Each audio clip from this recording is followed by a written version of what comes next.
respiratorias agudas se manifiestan con mayor fuerza. ¿Esas son las zonas más afectadas? Esas son las zonas más afectadas, pero también tengo valles costeros como el de Ocoña. Ocoña tiene el río Ocoña que ha entrado con una cantidad de metros cúbicos y una fuerza, Raquel, que no solamente ha puesto en riesgo toda la infraestructura hídrica que viene con el Valle de Majes y que hay grandes cosechas de arroz, de cebolla, de páprica que han sido perdidas y afectadas, sino que no hay consumo de recurso hídrico, la producción del agua se ha visto afectada.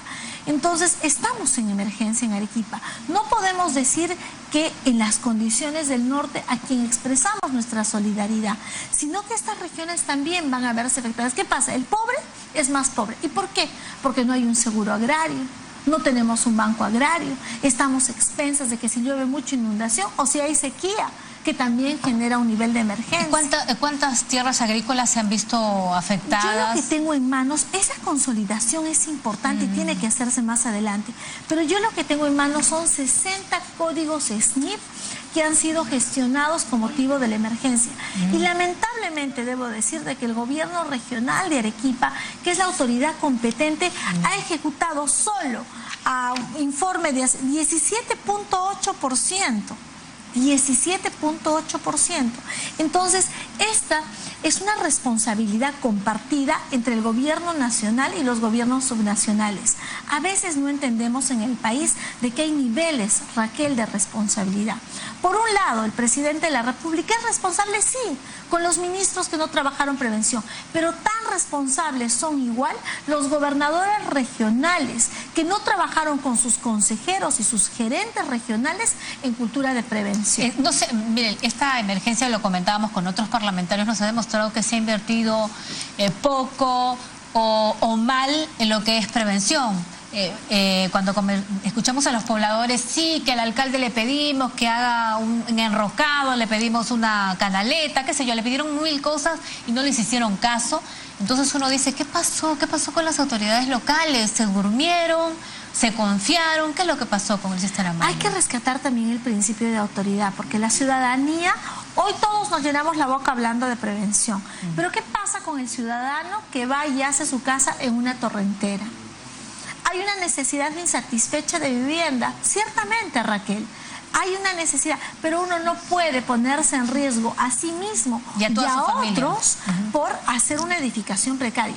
El alcalde tiene que saber que la dirección de buen gobierno local descansa a sus espaldas. ¿Y eso qué quiere decir? Cumplir la norma con principio de autoridad, tener una visión holística de los problemas, cultura de prevención, involucrar a los ciudadanos, Raquel. ¿Y dónde reubicar a esas familias? Porque muchos de ellos dirán, bueno, sí, efectivamente viven en una zona de riesgo, ¿a dónde me van a reubicar? Es lo que se pregunta. Y todavía se ponen exquisitos, que no me gusta, que muy lejos, que la casa muy chiquita. Y hay un problema social, muchas de esas personas no tienen dónde vivir, se han acostumbrado a vivir en zonas altamente vulnerables, en una quebrada, y en campaña los candidatos le prometen títulos de propiedad encima. Entonces, cuando ocurren estas emergencias, ¿qué pasa? ¿Qué pasa? ¿Qué es lo que debemos hacer es no cometer el mismo error, me supongo, con el sistema? Ciertamente, hay que trabajar planificando el territorio. El territorio tiene varios dueños, entre comillas.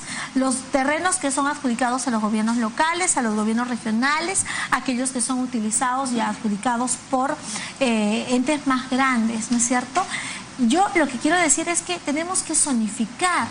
¿Dónde puedo yo desarrollar planes de vivienda? Porque ahora he escuchado que se ha masificado, como estamos a puertas de terminar las gestiones locales, ahora todos quieren tener programas de vivienda. ¿Qué populista podría sonar esto? Hay que tener mucho cuidado. El ente rector es el ministro de Vivienda, el Ministerio de Vivienda. Habría que preguntarle al señor Trujillo Mori qué políticas en materia de reasentamientos hay. ¿Qué materia en políticas de planes de gobierno de residencias hay a nivel regional? Ellos tienen que dar la pauta, porque se va a dar con fines electoreros y populistas. Exacto. Ya lo escucho venir.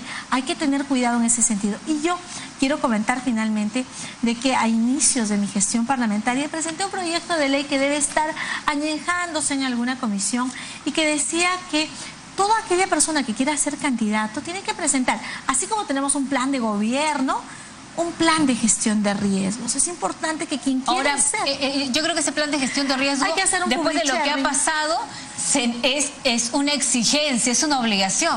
Yo creo que sí, espero que la comisión que esté, que creo que es Constitución, tú has conversado con Miki Torres, Raquel. Un llamado al congresista Torres. Que saque mi proyecto de ley, que se converse, que se debata, de repente hay que perfeccionarlo. Pero el tema del plan de gestión de riesgos tiene que ver con el calentamiento global, tiene que ver con los empleos nuevos, tiene que ver con nuevos trabajos, podemos hacer agricultura urbana, hay tanta necesidad de trabajo. Cuando tú hablas de gestión de riesgos, hablas de dificultades, pero también hablas de oportunidades. Entonces yo creo que habría que involucrar en el debate legislativo estos temas y poder presentarle a la población normas que le ayudan no solamente a proteger su vida, a salvaguardar su vida, sino ver oportunidades de ingreso. Y vivir dignamente en lugares seguros. No se trata simplemente de prometerles vivienda por prometerles cuando a veces ocurren campañas, sino en lugares seguros. Se está anunciando que se va a designar a un zar de la reconstrucción. El premier Zavala dice que podría ser un ministro. Otros mencionan al ministro Zavala. ¿Está de acuerdo con que se designe un zar de la reconstrucción? Yo creo que cada cual tiene que asumir sus competencias. Cuando uno revisa la Constitución Política del Estado, en el artículo 2, dice que nosotros somos un país unitario y descentralizado. Tú no necesitas ni zares ni zarinas, Raquel. Tú necesitas fortalecer el aparato estatal que ya existe, no crear nuevas burocracias, no crear entidades paralelas. ¿Quién sería en el caso del gobierno regional? La Gerencia Regional de Inversiones, que dice que tiene maquinaria, que tiene obreros, que tiene toda una plataforma desarrollada. ¿Quién sería en el caso del Ejecutivo? El Ministerio de Vivienda y el Ministerio de Transportes y Comunicaciones. Quizás también el de Energía y Minas, porque hay ciertamente una necesidad energética por cubrir que no está satisfecha, Raquel. Entonces tú podrías componer ahí a una autoridad responsable. Dentro del Ejecutivo. Ahora, la posibilidad de que el mismo ministro Vizcarra sea el zar de la reconstrucción. Yo creo que al ministro Vizcarra le están tratando de desdoblar, triplicar, ¿cómo se llama cuando uno tiene la posibilidad de dividirse en dos, en tres? Capacidad de desdoblamiento. Recuerden de que el gobierno de Pedro Pablo Kuczynski dijo que era un gabinete con altas capacidades técnicas, eran los tecnócratas. Entonces yo quiero que busquen dentro del escenario otras posibilidades de personas que tengan dos cosas: capacidad de servicio y que tengan capacidad técnica para trabajar en un proceso de reconstrucción que espero no sea muy largo, que sea muy eficiente, muy transparente y honesto. Que sepa coordinar, trabajar con los ministerios. Muchísimas gracias, congresista Alejandra Aramayo, por haber estado aquí en la Agenda Parlamentaria. Continúen con la programación del Congreso Televisión. Así es, continuamos con las informaciones aquí en Agenda Parlamentaria a través de Congreso Televisión.